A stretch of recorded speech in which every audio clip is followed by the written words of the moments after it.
In this video, we're going to be looking at special tests used in the diagnosis of a PCL tear, or a tear to the posterior cruciate ligament. Now, what are the most common mechanisms of injury for a PCL tear? Well, the first is a dashboard injury. What is that? Well, let's say you're driving your car. When you're driving, your knees are bent to approximately 90 degrees, maybe a little bit less flexion since your foot's probably on the gas or the brake, right? And let's suppose you get into a car accident.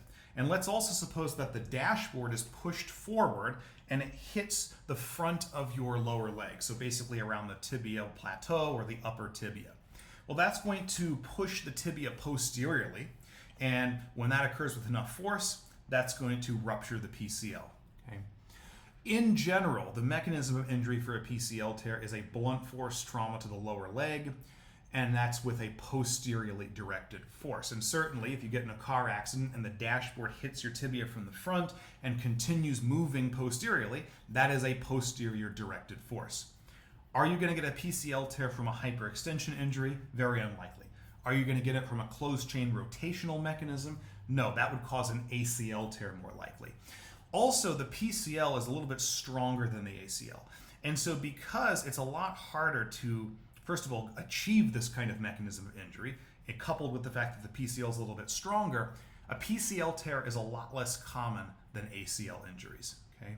So again, in the clinic, it's not very common to see an ACL injury that's acute. It's a lot less common to see a PCL injury. Okay? Now, what special tests do we use in this diagnosis? Well, the two major ones are the posterior drawer test, which is very similar to the anterior drawer test for the ACL.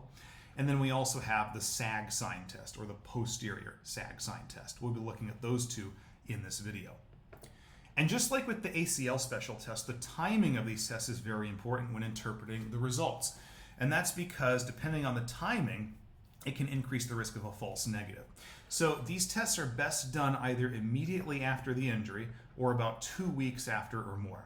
And this is because you can get some knee swelling and some compensatory quad tightness and muscle guarding that increase the chance of a false negative. Okay?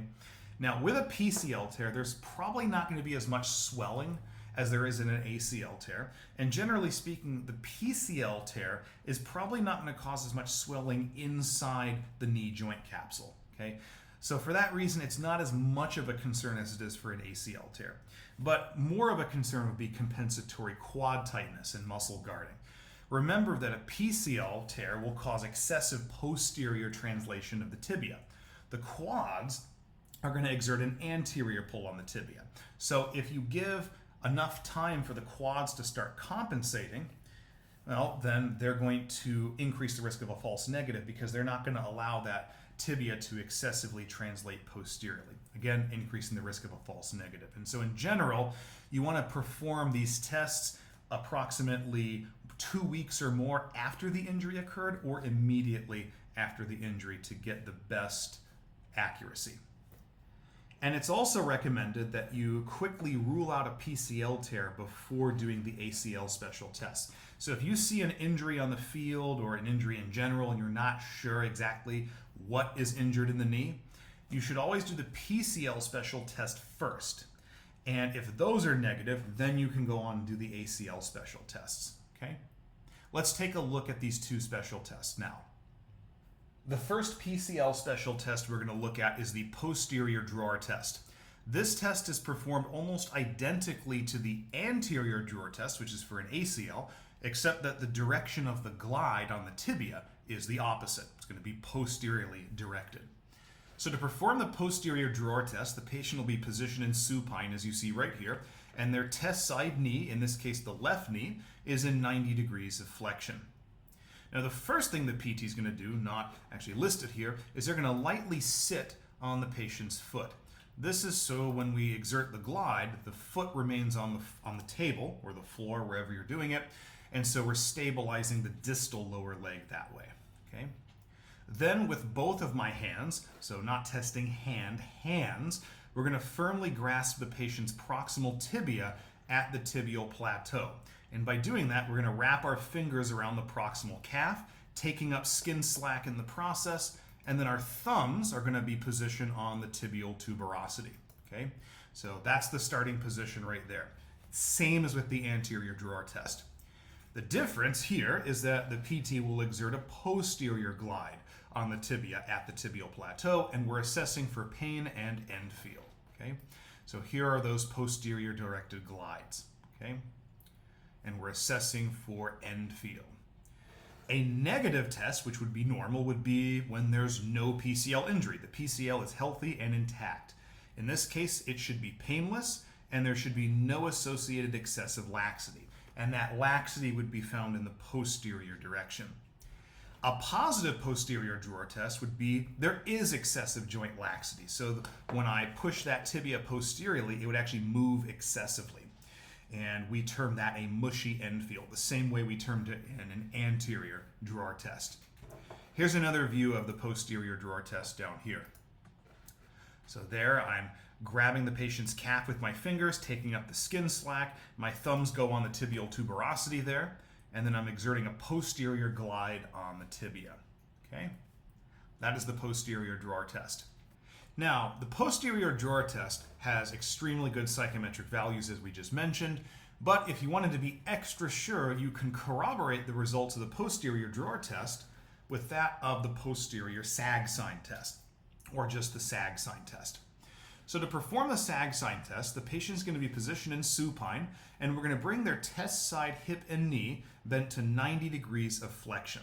You have a couple options for how to do this. First of all, you can use one leg at a time or both at the same time. The value in doing both of these at the same time, as you'll see right here, is that you can compare side to side accurately because, well, you're looking at both of them at the exact same time. Okay? And what you're looking for is excessive posterior translation of the tibia relative to the femur. So you're essentially looking up around the curve of the knee and approximately right here where the tibial plateau is. If this was going to be a positive test, you would actually see the tibial plateau sag downward. So there'd be kind of a depression right here, which you don't see. So this would actually be a negative test, or normal, where the PCL is intact and healthy. So there is no posterior translation of the tibia relative to the femur.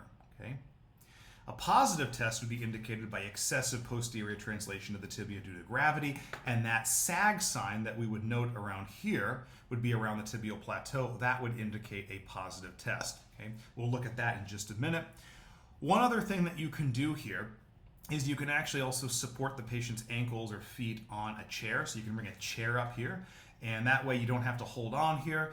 Really and truly, when you're assessing this, you should get on eye level with the knees right here to really accurately assess for that sag sign. Okay? But what you're seeing right here is a negative test. So what does a positive test look like? Well, this is a great example right here in this picture. And you can actually see the example here where the ankles or the feet are supported. That way the PT can kind of step back and eyeball both of these to see if there is a sag sign.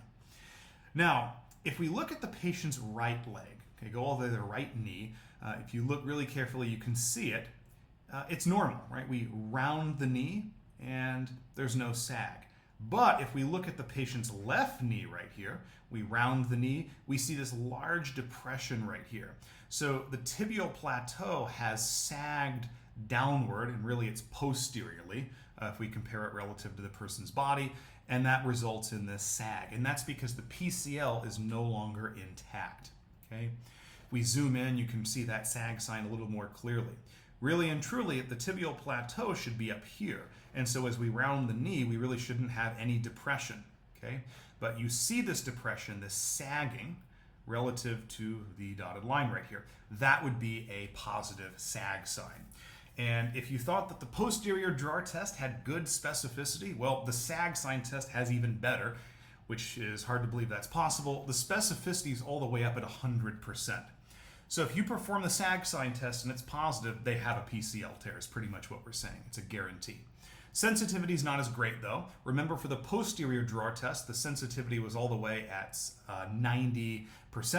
The sensitivity of the posterior sag sign test is only 79%. So if you're looking to quickly rule out a PCL tear, the posterior drawer test is better. When it comes to ruling it up, 99%, 100%, they're both excellent. But we technically would say the sag sign test is a little bit better. Let's take one more look at the posterior sag sign test.